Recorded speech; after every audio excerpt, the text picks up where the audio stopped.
এবং ওনারা বিভিন্নভাবে মারধর করা হয়েছে। বৈষম্য বিরোধী ছাত্র আন্দোলনের মিরপুর অফিস যেন এক টর্চার সেল। ব্যবসায়ীকে ধরে এনে নির্যাতন করে ব্ল্যাঙ্ক চেক ও স্টাম্পে স্বাক্ষর করিয়ে নিচ্ছেন বৈষম্য বিরোধী ছাত্র আন্দোলনের ঢাকা মহানগরের যুগ্ম আহ্বায়ক সাদমান ও শাওন।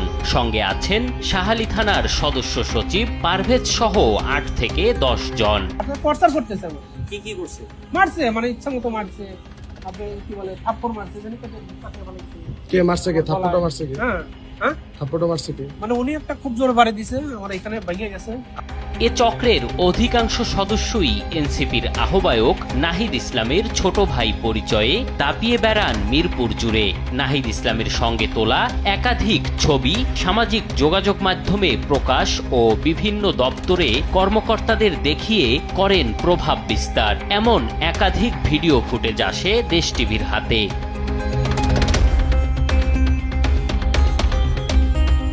অভিযোগের সত্যতা যাচাইয়ে মিরপুরে প্রাথমিক শিক্ষা অধিদপ্তরের মহাপরিচালকের কাছে দেশ টিভি টিম। ক্যামেরার সামনে কথা বলতে রাজি হননি তিনি, তবে জানান নাহিদ ইসলামের সঙ্গে ঘনিষ্ঠ ছবি দেখিয়ে তার ছোট ভাই দাবি করে বদলি সহ বিভিন্ন বিষয়ে চাপ প্রয়োগ করেন তারা। আমাদের এনসিপি যে বর্তমান আহ্বায়ক, ওনার ছোট ভাই প্রথমে এটা করেছি, ওনার সাথে ছবিও আছে, ওই যে প্রোফাইল পিকচার।